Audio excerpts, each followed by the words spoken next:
The goal of control. Do you get frustrated with someone who does not listen to your advice and continues to make the same mistakes? Are you frustrated because your friend ends up in drama? Your adult son or daughter is making wrong choices, and you feel powerless? Then you need the devotion for motion solution.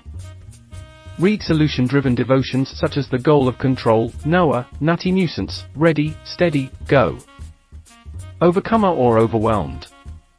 Gideon's Mission Impossible and Take You Away the Stone. And many more devotions to spark motion. Devotion for motion is not a manual, it's an invitation. It whispers, "Come, let's walk this path together." These devotions are filled with timeless wisdom and guidance. We are here for you.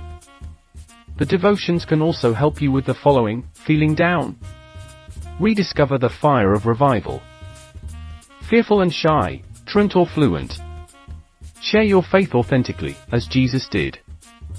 Losing your faith and hope? These devotions remind you of God's unwavering love.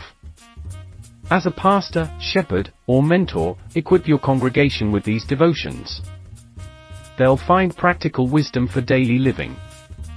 These devotions mesh with campus Bible groups, main services, camps, conferences, and adult classes. So, fellow pilgrim, grab your coffee, open your heart, and start reading a transformative devotion. The heroes of old beckon, and the timeless themes await. Devotion for motion, because faith is meant to move. Friends, don't miss out. Grab each book in this series and be motivated. The link is in the box. And hey, like and subscribe to our channel. Thank you for watching this video. Share with a friend. The Goal of Control is in Devotion for Motion Book 2. The solution awaits you.